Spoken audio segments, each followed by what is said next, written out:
بسم اللہ الرحمن الرحیم۔ پتہ چلا تھا کہ اس مسلمان سپاہی نے بھی تمہاری طرح اس لڑکی کو ڈاکوؤں سے لڑ کر بچایا، خود زخمی ہوا اور لڑکی کو شوبک تک پہنچایا تھا۔ تمہاری طرح اس نے بھی دھیان نہیں دیا تھا کہ وہ لڑکی کتنی خوبصورت ہے۔ لوزینہ بہت خوبصورت لڑکی تھی۔ میں یہ کہہ سکتی ہوں کہ میں تمہاری خاطر اپنی جان قربان کر دوں گی۔ میں نے اپنا فرض ادا کیا ہے، عماد نے کہا۔ ہم لوگ حکم کے پابند ہوتے ہیں۔ شاید یہ جذبات کا اثر ہے کہ میں ایسا محسوس کرتی ہوں جیسے میں نے پہلے کبھی تمہیں دیکھا ہے۔ دیکھا ہوگا، عماد نے کہا۔ تم مصر گئی ہوگی، وہاں دیکھا ہوگا۔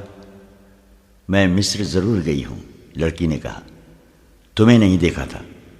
اس نے مسکرا کر پوچھا۔ میرے متعلق تمہارا کیا خیال ہے؟ کیا میں خوبصورت نہیں ہوں؟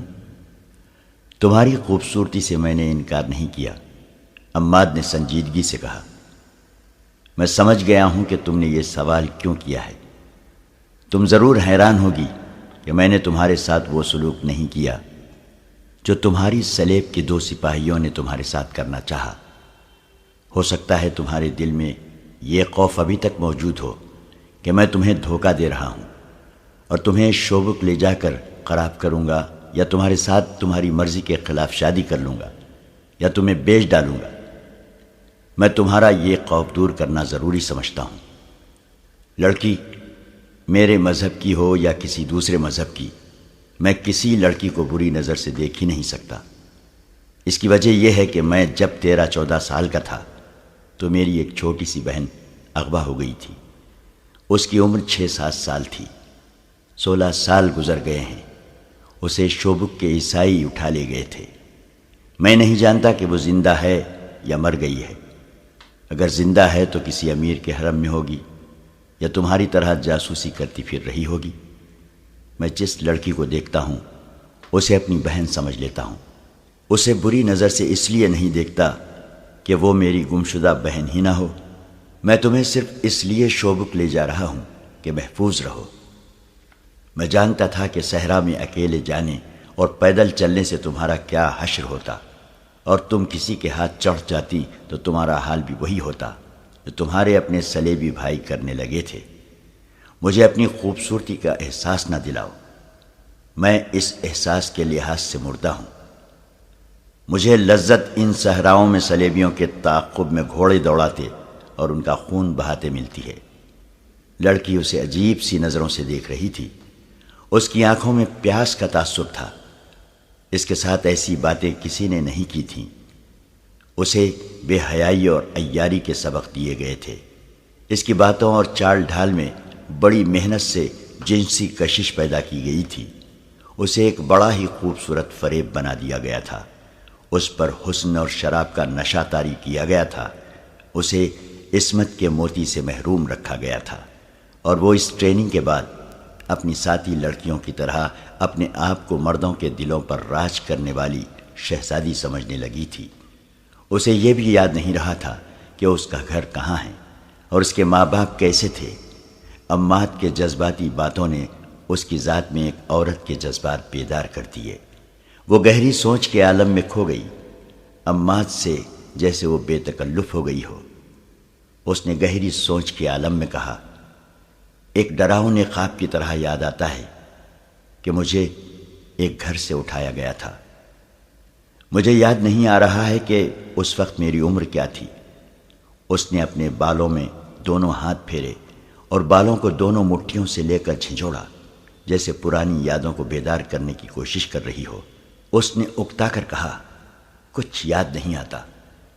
میرا ماضی شراب اور عیش و عشرت اور حسین عیاریوں میں گم ہو گیا ہے۔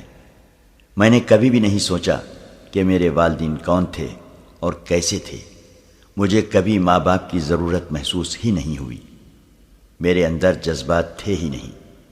مجھے معلوم ہی نہیں کہ مرد باپ اور بھائی بھی ہو سکتا ہے۔ مرد مجھے اپنی تفریح کے استعمال کی چیز سمجھتے ہیں، لیکن میں مردوں کو استعمال کیا کرتی ہوں۔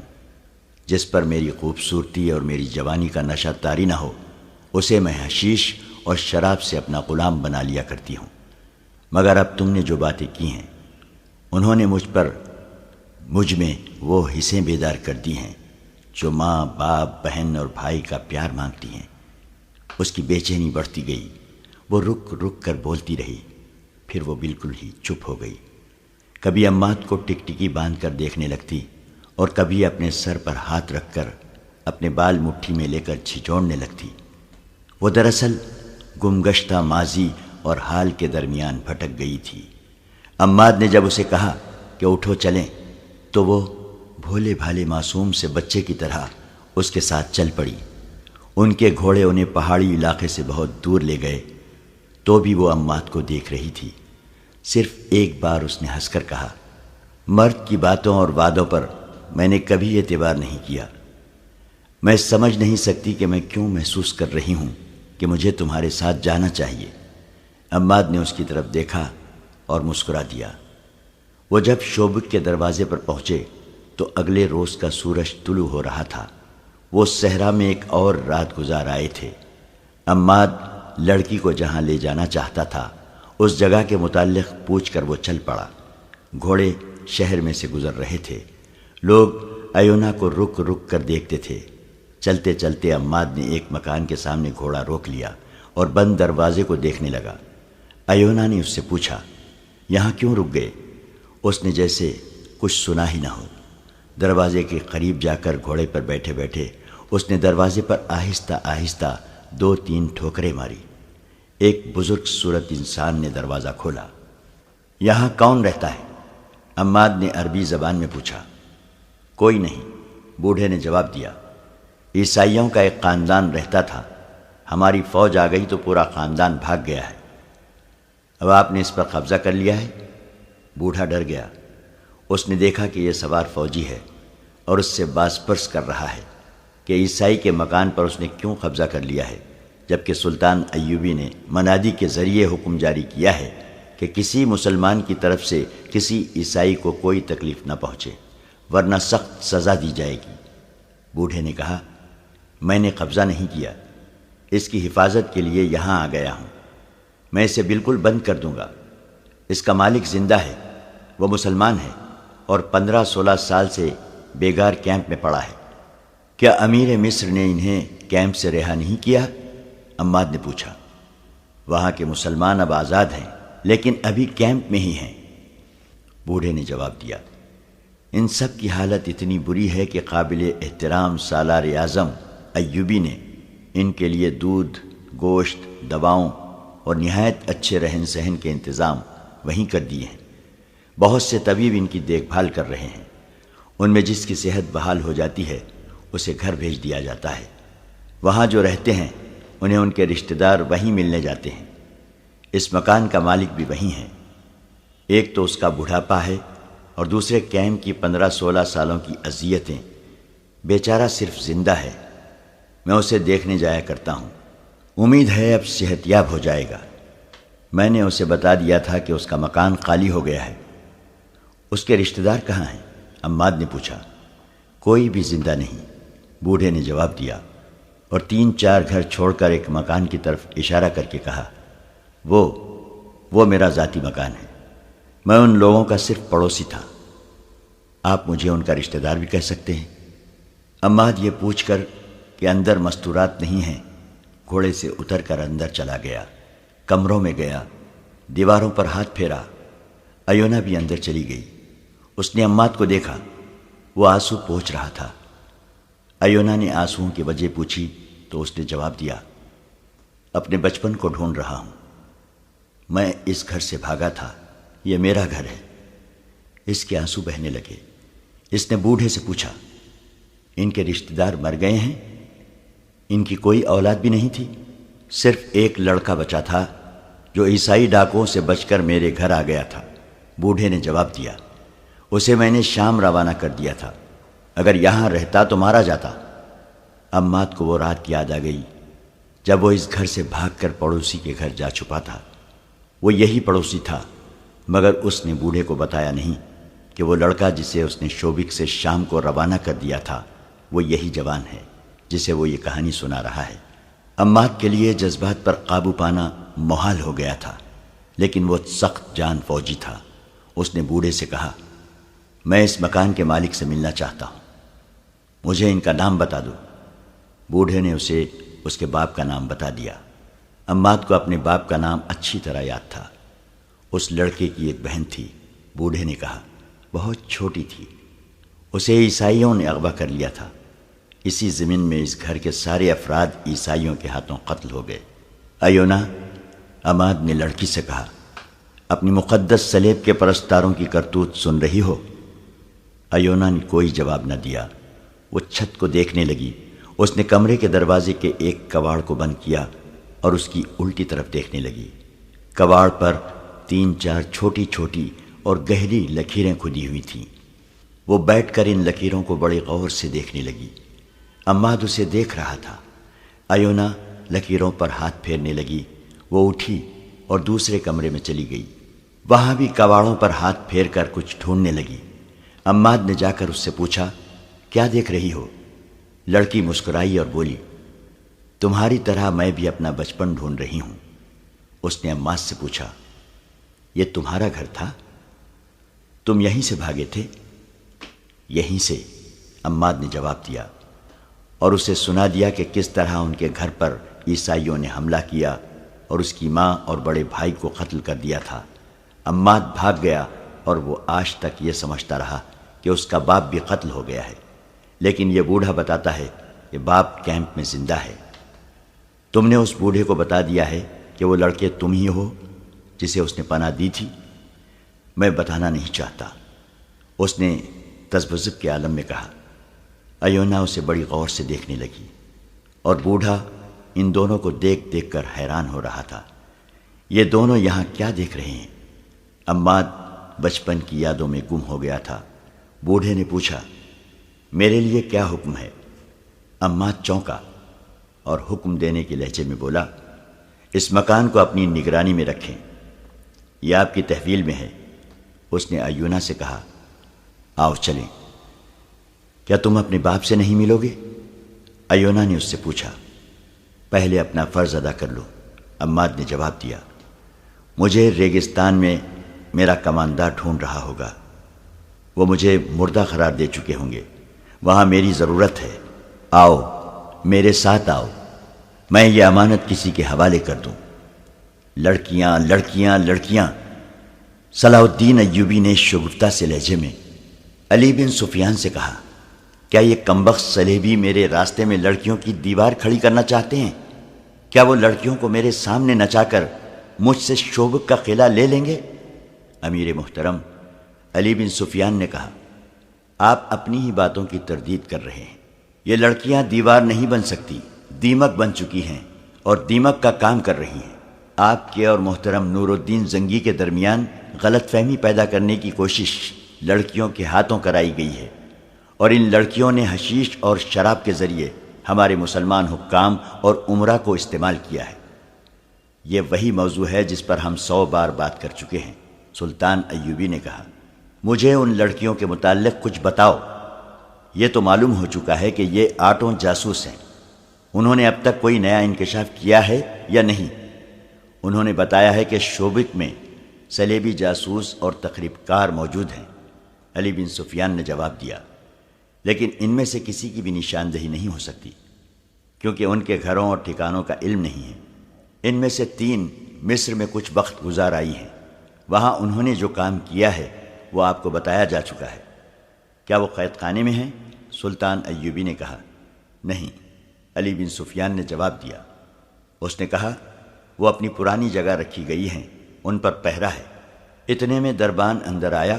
اس نے کہا، عماد شامی نام کا ایک عہدیدار ایک صلیبی لڑکی کو ساتھ لایا ہے، کہتا ہے کہ اسے اس نے کرک کے راستے میں پکڑا ہے اور یہ لڑکی جاسوس ہے، دونوں کو اندر بھیج دو۔ سلطان ایوبی نے کہا۔ دربان کے جاتے ہی عماد اور ایونا اندر آئے۔ سلطان ایوبی نے عماد سے کہا، معلوم ہوتا ہے بہت لمبی مسافت سے آئے ہو، تم کس کے ساتھ ہو؟ جی میں شامی فوج میں ہوں، عماد نے جواب دیا۔ میرے کماندار کا نام احتشام ابن محمد ہے اور میں البرق دستے کا عہدیدار ہوں۔ البرق؟ اچھا، البرق کس حال میں ہے؟ سلطان ایوبی نے پوچھا، اور علی بن سفیان سے کہا، البرق فی الواقع برق ہے۔ ہم نے جب سوڈانیوں پر شبقوں مارے تھے تو البرق قیادت کر رہا تھا، صحرائی چھاپوں میں اس کی نظیر نہیں ملتی۔ سالار اعظم عماد نے کہا، آدھا دستہ اللہ کے نام پر قربان ہو چکا ہے، میرے گروہ میں صرف اکیلا رہ گیا ہوں۔ تم نے اتنی جانیں ضائع تو نہیں کی؟ سلطان ایوبی نے سنجیدگی سے پوچھا۔ مر جانے اور قربان ہونے میں بہت فرق ہے۔ نہیں سالار اعظم، عماد نے جواب دیا، خدائے ذوالجلال گواہ ہے کہ ہم نے ایک ایک جان کے بدلے میں 20 جانیں لی ہیں۔ اگر صلیبیوں کی فوج اپنے ٹھکانے پر پہنچ گئی تو وہ صرف چند ایک زخمی ہوں گے۔ فلسطین کی ریت کو ہم نے صلیبیوں کے خون سے لال کر دیا ہے۔ ہمارے دوسرے دستوں نے بھی دشمن پر پورا قہر برسایا ہے۔ دشمن میں اب اتنا دم نہیں رہا کہ وہ تھوڑے سے عرصے میں اگلی جنگ کے لیے تیار ہو جائے۔ اور تم؟ سلطان ایوبی نے لڑکی سے پوچھا، کیا تم پسند کرو گی کہ اپنے متعلق ہمیں سب کچھ بتا دو؟ سب کچھ بتاؤں گی، ایونا نے کہا، اور اس کے آنسو بہنے لگے۔ عماد شامی سلطان ایوبی نے عماد سے کہا، فوجی آرام گاہ میں چلے جاؤ، نہاؤ دھو، آج کے دن اور آج کی رات آرام کرو، کل واپس اپنے جیش میں چلے جانا۔ میں دشمن کے 2 گھوڑے بھی لایا ہوں، عماد نے کہا، ان کی تلواریں بھی ہیں، گھوڑے استبل میں اور تلواریں اسلحہ خانے میں دے دو۔ سلطان ایوبی نے کہا، اور ذرا سوچ کر کہا، اگر ان گھوڑوں میں کوئی تمہارے گھوڑے سے بہتر ہو تو بدل لو۔ باہر کے محاذ پر گھوڑوں کی کیا حالت ہے؟ کوئی پریشانی نہیں، عماد نے بتایا، اپنا ایک گھوڑا ضائع ہوتا ہے تو ہمیں صلیبیوں کے 2 گھوڑے مل جاتے ہیں۔ عماد سلام کر کے باہر نکل گیا۔ اس نے امانت صحیح جگہ پہنچا دی تھی۔ ادھر سے تو وہ فارغ ہو گیا، لیکن اس کے دل پر بوجھ تھا۔ یہ جذبات کا بوجھ تھا، یہ بچپن کی یادوں کا بوجھ تھا، اور یہ اس باپ کی محبت کا بوجھ تھا جو کیمپ میں پڑا تھا۔ وہ تذبذب میں مبتلا تھا۔ جنگ ختم ہونے تک وہ باپ سے ملنا نہیں چاہتا تھا۔ ڈر تھا کہ باپ کی محبت اور دل کے پرانے زخم اس کے فرض کے راستے میں حائل ہو جائیں گے۔ وہ اپنے گھوڑے کے پیچھے 2 گھوڑے باندھے استبل کی طرف جا رہا تھا۔ اسے ماحول کا کوئی ہوش نہیں تھا۔ گھوڑا اسے ایک گھاٹی پر لے گیا۔ اس نے سامنے دیکھا، شوبک کا قصبہ اسے نظر آ رہا تھا۔ وہ رک گیا اور اس قصبے کو دیکھنے لگا جہاں وہ پیدا ہوا تھا اور جہاں سے جلا وطن ہوا تھا۔ اس پر جذبات نے رقت طاری کر دی۔ راستے سے ہٹ کر رکو سوار! اسے کسی کی آواز نے چونکا دیا۔ اس نے گھوم کر دیکھا، پیچھے ایک گھوڑ سوار دستہ آ رہا تھا۔ اس نے گھوڑے ایک طرف کر لیے۔ جب دستے کا اگلا سوار اس کے قریب سے گزرا تو عماد سے پوچھا، باہر سے آئے ہو؟ وہاں کی کیا خبر ہے؟ اللہ کا کرم ہے دوستو، اس نے جواب دیا، دشمن ختم ہو رہا ہے، شوبک کو کوئی خطرہ نہیں۔ دستہ آگے چلا گیا تو عماد دائیں طرف چل پڑا۔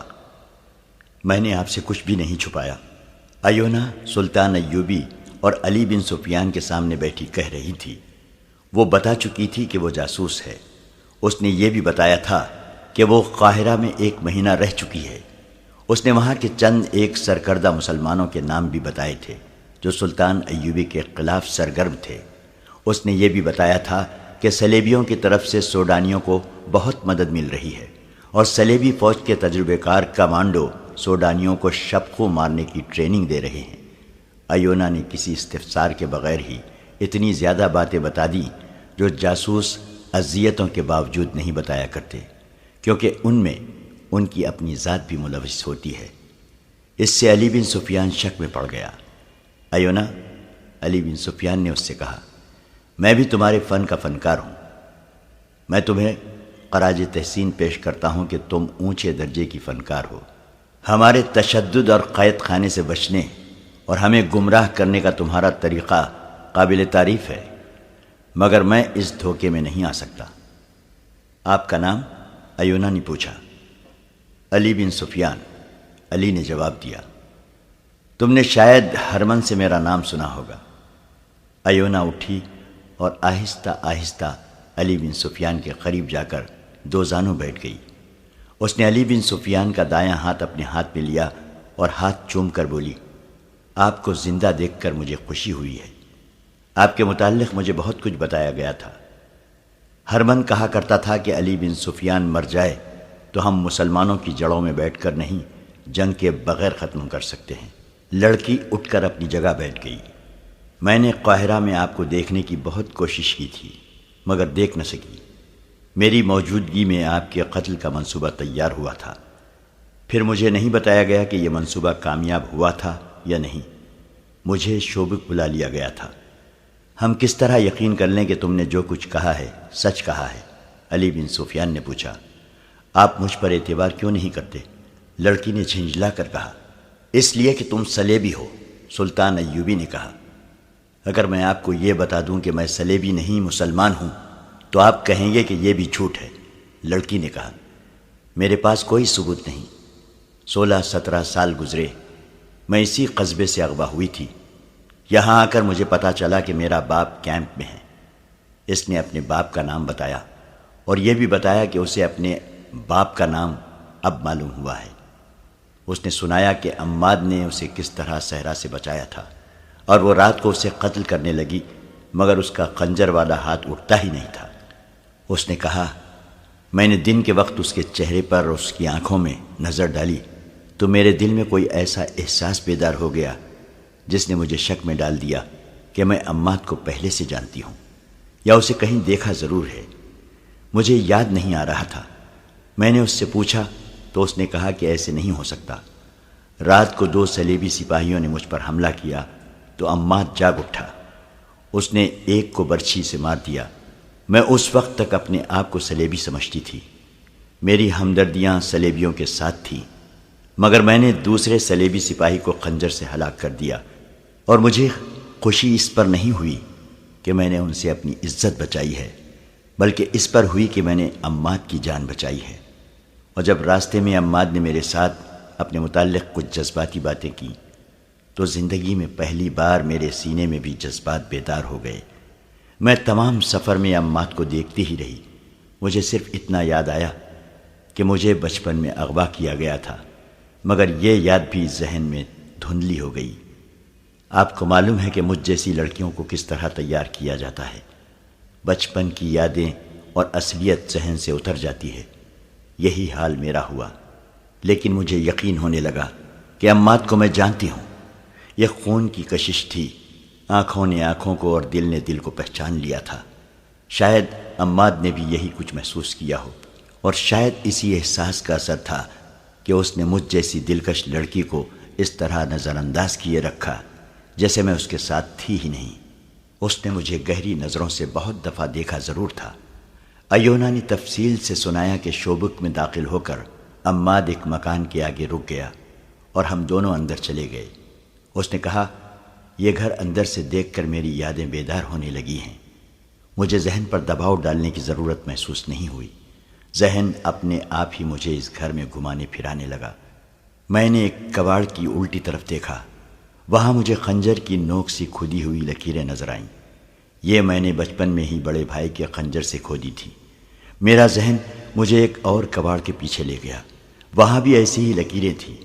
پھر میں نے عماد کو اور زیادہ غور سے دیکھا۔ داڑھی کے باوجود اس کی 16-17 سالہ پرانی صورت یاد آ گئی۔ میں نے اپنے آپ کو بڑی مشکل سے قابو میں رکھا۔ میں نے عماد کو بتایا نہیں کہ میں اس کی بہن ہوں۔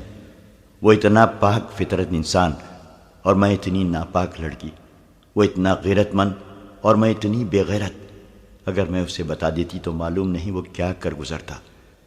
اس دوران علی بن سفیان نے کئی بار سلطان ایوبی کی طرف دیکھا۔ وہ لڑکی کو بھی ابھی تک شک کی نگاہوں سے دیکھ رہے تھے، لیکن لڑکی کی جذباتی کیفیت، اس کے آنسو اور بعض الفاظ کے ساتھ اس کی سسکیاں دونوں پر ایسا اثر کر رہی تھیں جیسے لڑکی کی باتیں سچ ہیں۔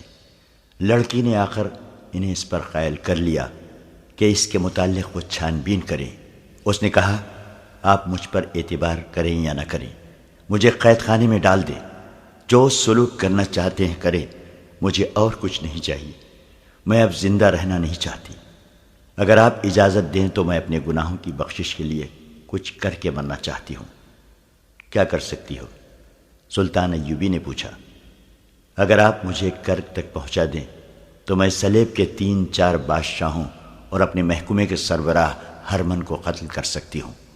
ہم تمہیں کرک تک پہنچا سکتے ہیں۔ سلطان ایوبی نے کہا، لیکن اس کام سے نہیں کہ تم کسی کو قتل کرو۔ میں تاریخ میں اپنے متعلق یہ تہمت چھوڑ کر نہیں مرنا چاہتا کہ صلاح الدین ایوبی نے اپنے دشمن کو ایک عورت کے ہاتھوں مروایا تھا اور شوبک میں فوج لے کر بیٹھا رہا۔ اگر مجھے پتہ چلے گا کہ سلیبیوں کا کوئی بادشاہ کسی لا علاج مرض میں مبتلا ہے تو میں اس کے علاج کے لیے اپنے طبیب بھیجوں گا، اور پھر ہم تم پر ایسا بھروسہ کر بھی نہیں سکتے۔ البتہ تمہاری اس خواہش پر غور کر سکتے ہیں کہ تمہیں معاف کر کے کرک بھیج دیں۔ نہیں، ایونا نے کہا، میرے دل میں ایسی کوئی خواہش نہیں، میں یہی مروں گی۔ میری اس خواہش کا ضرور خیال رکھیں کہ عمات کو یہ نہ بتائیں کہ میں اس کی بہن ہوں۔ میں کیمپ میں اپنے باپ کو ضرور دیکھنے جاؤں گی، لیکن اسے بھی نہیں بتاؤں گی کہ میں اس کی بیٹی ہوں۔ وہ زار و خطار رونے لگی۔ علی بن سفیان نے اپنی ضرورت کے مطابق اس سے بہت سی باتیں پوچھیں، پھر سلطان ایوبی سے پوچھا کہ اسے کہاں بھیجا جائے۔ سلطان ایوبی نے سوچ کر کہا، اسے آرام سے اور احترام سے رکھو، فیصلہ سوچ کر کریں گے۔ علی بن سفیان اسے اپنے ساتھ لے گیا اور ان کمروں میں سے ایک اسے دے دیا جہاں جاسوس لڑکیاں رہا کرتی تھیں۔ لڑکی نے وہاں رہنے سے انکار کر دیا اور کہا، ان کمروں سے مجھے نفرت ہے۔ کیا یہ ممکن نہیں کہ مجھے اس گھر میں رکھا جائے جہاں سے میں اغوا ہوئی تھی؟ نہیں، علی بن سفیان نے جواب دیا، کسی کے جذبات کی خاطر ہم اپنے قواعد و ضوابط نہیں بدل سکتے۔ وہاں کے پہرے داروں اور ملازموں کو کچھ ہدایات دے کر علی بن سفیان لڑکی کو وہاں چھوڑ گیا۔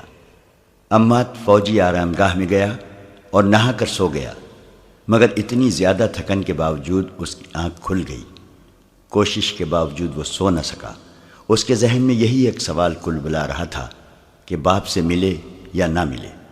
تھک ہار کر وہ اٹھا اور اس جگہ کی طرف چل پڑا جو شوبک میں مسلمانوں کے کیمپ کے نام سے مشہور تھی۔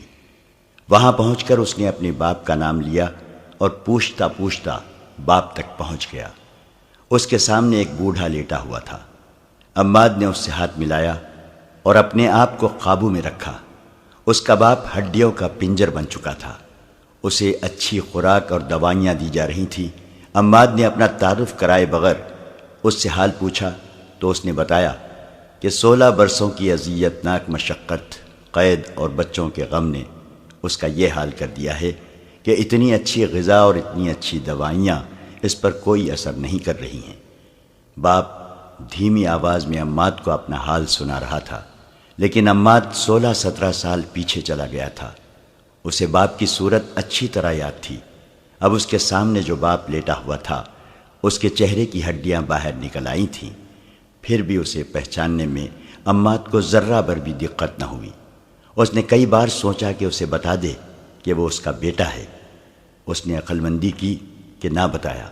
اس نے 2 خطرے محسوس کیے تھے، ایک یہ کہ باپ یہ خوشگوار دھچکا برداشت نہیں کر سکے گا، اور دوسرا یہ کہ اگر اس نے برداشت کر لیا تو اس کے لیے رکاوٹ بن جائے گا، اور یہ بھی ہو سکتا ہے کہ وہ محاذ پر جانے لگے تو یہ صدمہ اسے لے بیٹھے۔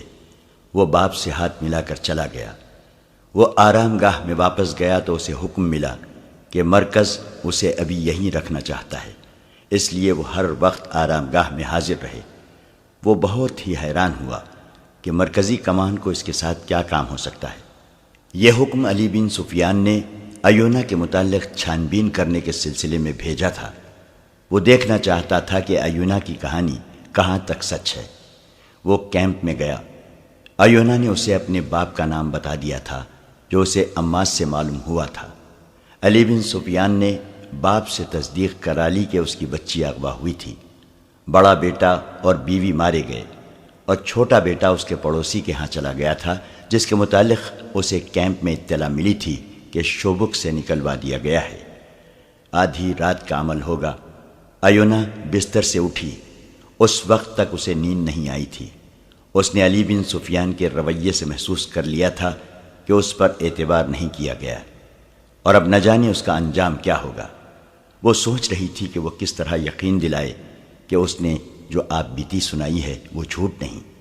اس کے ساتھ ہی اس کا خون انتقام کے جوش سے کھول رہا تھا۔ عماد کے ساتھ اپنے گھر میں جا کر اس کے ذہن میں بچپن کی یادیں از خود جاگ اٹھی تھیں، اور خواب کی طرح اسے بہت سی باتیں یاد آ گئی تھیں۔ اسے یہ بھی یاد آ گیا تھا کہ اسے اغوا کے بعد بے تحاشا پیار، کھلونوں اور نہایت اچھی خوراک سے یہ روپ دیا گیا تھا۔ پھر اسے وہ گناہ یاد آئے جو اس سے کرائے گئے تھے، اور وہ سراپا گناہ بن گئی تھی۔ وہ انتقام لینے کو بے تاب ہوئی جا رہی تھی۔ اس جذباتی حالت نے اسے سونے نہیں دیا تھا۔ اس ذہنی کیفیت میں باپ سے ملنے کی خواہش بھی شدت اختیار کرتی جا رہی تھی۔ وہ باہر نہیں نکل سکتی تھی۔ باہر 2 پہرے دار ہر وقت ٹہلتے رہتے تھے۔ اس کا دماغ اب سوچنے کے قابل نہیں رہا تھا۔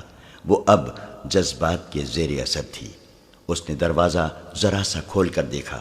اسے باتوں کی آوازیں سنائی دیں۔ دائیں طرف کوئی 20 گز دور اسے دونوں پہرے دار باتیں کرتے سائے کی طرح نظر آئے۔ لڑکی دروازے میں سے سر نکالے انہیں دیکھتی رہی۔ پہرے دار وہاں سے ذرا سا پرے ہٹ گئے۔ وہاں لڑکی نے دبے پاؤں باہر نکل کر اس عمارت کے اوٹ میں ہو گئی۔ آگے گھاٹی اترتی تھی، وہ بیٹھ گئی اور پاؤں پر سرکتی گھاٹی اتر گئی۔ اب اسے پہرے دار نہیں دیکھ سکتے تھے۔ اسے معلوم تھا کہ مسلمانوں کا کیمپ کہاں ہے۔ اسے یہ بھی معلوم ہو چکا تھا کہ اب یہ کیمپ قید خانے سے مہمان خانہ بن گیا ہے۔ اس لیے اسے یہ خطرہ نہیں تھا کہ وہاں کوئی سنتری اسے روک لے گا۔ وہ باپ کو ملنے جا رہی تھی جس کا اسے صرف نام معلوم تھا۔ وہ تیز تیز جا رہی تھی کہ اسے پیچھے سے کسی کے قدموں کی آہٹ سنائی دی۔ اس نے پیچھے دیکھا مگر کوئی نظر نہ آیا۔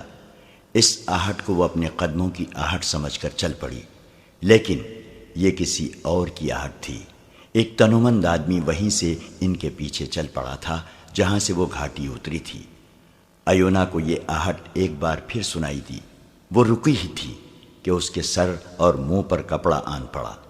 پلک چھپکتے کپڑا بند گیا اور 2 مضبوط بازوؤں نے اسے جکڑ کر اٹھا لیا۔ وہ تڑپی مگر تڑپنا بیکار تھا۔ رات تاریک تھی اور یہ علاقہ غیر آباد تھا۔ ذرا آگے جا کر اسے ایک کمبل میں لپیٹ کر گٹری کی طرح اٹھا لیا گیا۔ وہ ایک نہیں 2 آدمی تھے۔ نصف گھنٹے کے بعد اسے اتار کر کھولا گیا۔ وہ ایک کمرے میں تھی جس میں 2 دیے جل رہے تھے۔ وہاں 4 آدمی تھے۔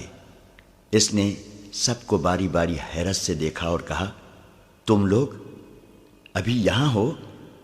اور آپ گیرالڈ، آپ بھی یہیں ہیں؟ ہم جا کر آئے ہیں، گیرالڈ نے جواب دیا۔ تم سب کو یہاں سے نکالنے کے لیے اچھا ہوا کہ تم مل گئیں۔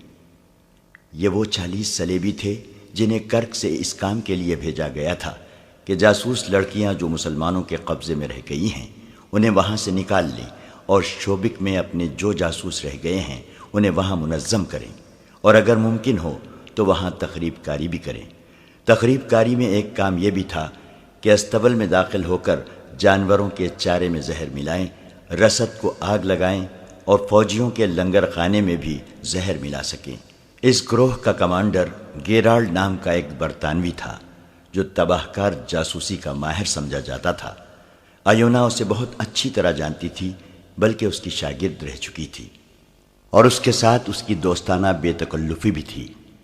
اسے دیکھ کر ایونا کا خون نفرت اور انتقام کے جوش سے کھول اٹھا، لیکن وہ فوراً سنبھل گئی۔ یہ موقع نفرت کے اظہار کا نہیں تھا۔ گیرالڈ تو ایسا گمان بھی نہیں کر سکتا تھا کہ ایونا بالکل بدل گئی ہے۔ اس نے ایونا سے پوچھا کہ وہ کہاں جا رہی تھی۔ اس نے کہا کہ اسے فرار کا موقع مل گیا تھا، اس لیے وہ فرار ہو رہی تھی۔ گیرالڈ نے اسے بتایا کہ وہ چھاپہ مار جاسوسوں کا ایک گروہ کرک کے مظلوم مسلمانوں کے بحروپ میں یہاں لایا ہے۔ ان دنوں شوبک کے حالات ایسے تھے کہ یہ گروہ آسانی سے ایک ہی گروہ کی صورت میں شہر میں آ گیا تھا۔ جنگ کی وجہ سے لوگ آ جا رہے تھے۔ ارد گرد کے دیہات کے مسلمان بھی شہر میں آ رہے تھے۔ اسی دھوکے میں یہ گروہ بھی آ گیا۔ شہر میں پہلے سے جاسوس موجود تھے، انہوں نے پورے گروہ کو پس پردہ کر لیا۔ گیرالڈ نے ایونا کو بتایا کہ وہ 2 رات سے اس مکان کو دیکھ رہا ہے جس میں لڑکیاں ہیں۔ اس جگہ سے وہ اچھی طرح واقف تھا۔ یہ انہی کی بنائی ہوئی تھی۔ رات کو وہ دیکھنے جاتا تھا کہ پہرے داروں کی حرکات اور معمول کیا ہے۔ یہ بڑا اچھا اتفاق تھا کہ اسے ایونا مل گئی۔ ایونا نے اسے بتایا کہ لڑکیوں کو نکالنا آسان نہیں، تاہم نکالا جا سکتا ہے۔ رات کو ہی اسکیم تیار ہو گئی۔ ایونا نے گیرالڈ کو بتایا کہ لڑکیاں کھلے کمروں میں ہیں جو قید خانہ نہیں، پہرے دار صرف 2 ہیں۔ اس قسم کی اور بھی بہت سی تفصیلات تھیں جو ایونا نے انہیں بتائیں۔ یہ بھی طے ہو گیا کہ لڑکیوں کو نکالنے کے لیے کتنے آدمی جائیں گے اور باقی آدمی کون سے مکان میں جمع ہوں گے۔ اس اسکیم کے بعد ایونا نے یہ تجویز پیش کی کہ اسے واپس چلے جانا چاہیے، کیونکہ اس کی گمشدگی سے لڑکیوں پر پہرا سخت کر دیا جائے گا، جس سے یہ مہم ناممکن ہو جائے گی۔ گیرالڈ نے ایونا کی یہ تجویز پسند کی اور اسے اپنے ساتھ لے جا کر اس کی رہائش گاہ کے قریب چھوڑ گیا۔ ایونا کو باہر سے آتا دیکھ کر پہرے داروں نے اس سے باز پرس کی۔ اس نے یہ کہہ کر ٹال دیا کہ وہ دور نہیں گئی تھی۔ پہرے دار اس لیے چپ ہو رہے کہ ان کی لاپرواہی تھی کہ لڑکی نکل گئی تھی۔ دوسرے دن علی بن سفیان کسی اور کام میں مصروف تھا۔ ایونا نے پہرے داروں سے کہا کہ وہ اسے علی بن سفیان کے پاس لے چلے۔ انہوں نے یہ کہہ کر انکار کر دیا کہ یہاں اس کے بلانے پر کوئی نہیں آئے گا، بلکہ اس کی جب ضرورت ہوگی تو اسے بلایا جائے گا۔ ایونا نے بڑی مشکل سے پہرے داروں کو قائل کیا کہ وہ کسی اور کو بتائے بغیر مرکزی کمان کے کسی فرد تک یہ پیغام پہنچا دیں کہ نہایت اہم اور نازک بات کرنی ہے۔ اس نے پہرے داروں سے کہا کہ اگر انہوں نے یہ پیغام نہ پہنچایا تو اتنا زیادہ نقصان ہوگا کہ پہرے دار اس کوتاہی کی سزا سے بچ نہیں سکیں گے۔ پہرے داروں نے پیغام بھجوانے کا بندوبست کر دیا۔ علی بن سفیان نے پیغام ملتے ہی لڑکی کو بلا لیا۔ اس کے بعد لڑکی کمرے میں واپس نہیں آئی۔ رات کو جب شوبک کی سرگرمیاں سو گئیں اور شہر پر خاموشی طاری ہو گئی تو اس عمارت کے ارد گرد 8-10 سائے سے حرکت کرتے نظر آئے جہاں لڑکیوں کو رکھا گیا تھا۔ عجیب بات یہ ہے کہ دونوں پہرے دار غائب تھے۔ 8-10 چھاپہ مار خوش ہونے کے بجائے حیران ہوئے ہوں گے کہ پہرے دار نہیں ہیں۔ وہ آٹوں پیٹ کے بل رینگ کر آگے آئے۔ ایونا نے انہیں بتا دیا تھا کہ لڑکیاں کون کون سے کمرے میں ہیں۔ کمروں کے دروازوں اور کھڑکیوں سے یہ لوگ واقف تھے۔ وہ چھاپہ مار ایک کمرے میں داخل ہو گئے۔ باقیوں نے پرواہ نہ کی کہ وہاں پہرے دار ہیں یا نہیں۔ انہیں یہ بتا دیا گیا تھا کہ پہرے دار صرف 2 ہوتے ہیں۔ 2 پر 10 کا قابو پانا مشکل نہیں تھا۔ وہ سب لڑکیوں کے کمروں میں گھس گئے، مگر ان میں سے باہر کوئی بھی نہ نکلا۔ گیرالڈ اسی مکان میں تھا جہاں وہ گزشتہ رات ایونا کو لے گیا تھا۔ اس مکان میں اسکیم کے مطابق 20 آدمی تھے، باقی کسی اور عیسائی کے گھر چھپے ہوئے تھے۔ گیرالڈ بے صبری سے لڑکیوں کا انتظار کر رہا تھا۔ اب تک انہیں اس کے آدمیوں کے ساتھ پہنچ جانا چاہیے تھا۔ آخر دروازے پر دستک ہوئی۔ دستک کا یہ طے شدہ خاص انداز تھا۔ گیرالڈ نے خود جا کر دروازہ کھولا۔ یہ مکان پرانے دور کی قلعہ نما حویلی تھی جس میں ایک امیر کبیر عیسائی رہتا تھا۔ گیرالڈ نے جو ہی دروازہ کھولا اسے کسی نے باہر گھسیٹ لیا۔ فوجیوں کا ایک ہجوم دروازے میں داخل ہوا۔ ان کے ہاتھوں میں لمبی برچھیاں تھیں۔ فوجی تیز و تند سیلاب کی طرح اندر چلے گئے۔ ایک وسیع کمرے میں بیٹھے ہوئے 20 صلیبی چھاپہ مار جاسوسوں کو سنبھلنے کا موقع نہ ملا۔ ان سے ہتھیار لے لیے گئے اور انہیں گھر کے مالک اور اس کے کنبے سمیت باہر لے گئے۔ ایسا ہی ہلہ اس مکان پر بھی بولا گیا جہاں باقی صلیبی چھاپہ مار تیار بیٹھے تھے۔ یہ دونوں چھاپے بیک وقت مارے گئے۔ اسی رات 10-11 مکانوں پر چھاپے مارے گئے۔ یہ سرگرمی رات بھر جاری رہی۔ مکانوں کی تلاشی لی گئی اور صبح کے وقت علی بن سفیان نے سلطان ایوبی کے سامنے جو لوگ کھڑے کیے ان میں ایک تو گیرالڈ اور اس کے 40 چھاپہ مار تھے، اور تقریباً اتنی ہی تعداد ان جاسوسوں اور تقریب کاروں کی تھی جنہیں دوسرے مکانوں سے گرفتار کیا گیا تھا۔ ان مکانوں سے جو سامان برآمد ہوا اس میں بے شمار ہتھیار، زہر کی بہت سی مقدار، تیروں کا ذخیرہ، آتش گیر مادہ اور بہت سی نقدی برآمد ہوئی۔ یہ کارنامہ ایونا کا تھا۔ اس نے گیرالڈ کے ساتھ اسکیم بنائی تھی اور اس سے ان تمام جاسوسوں کے ٹھکانے معلوم کر لیے تھے جو شوبک میں چھپے ہوئے تھے۔ گیرالڈ کو اس پر مکمل اعتماد تھا۔ ایونا رات کو ہی واپس آ گئی اور صبح اس نے تمام تر اسکیم علی بن سفیان کو بتا دی اور جاسوسوں کے ٹھکانوں کی بھی نشاندہی کر دی۔ علی بن سفیان کے جاسوس دن کے سارے ٹھکانے دیکھ آئے تھے۔ شام کے وقت سلطان ایوبی کے خصوصی چھاپہ مار دستوں کو ان ٹھکانوں پر چھاپے مارنے کے لیے بلا لیا گیا تھا۔ لڑکیوں کو کمروں سے نکال کر کہیں اور چھپا دیا گیا تھا اور ان کی جگہ ہر کمرے میں 3 چھاپہ مار بھیج دیے گئے۔ جو ہی چھاپہ مار لڑکیوں کو اپنے ساتھ لانے کے لیے کمروں میں داخل ہوئے، مسلمان چھاپہ ماروں نے انہیں پکڑ لیا۔ اس طرح شوبک میں صلیبیوں کے تقریباً تمام جاسوس اور چھاپہ مار پکڑے گئے۔ ان میں سب سے زیادہ قیمتی گیرالڈ تھا۔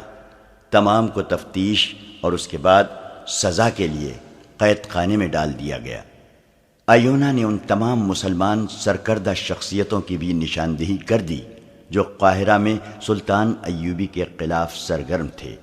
حشیشین کے ہاتھوں سلطان ایوبی اور علی بن سفیان کو قتل کرنے کا جو منصوبہ تیار کیا گیا تھا وہ بھی ایونا نے بے نقاب کیا اور سلطان ایوبی سے کہا، اب تو آپ کو مجھ پر اعتبار آ جانا چاہیے۔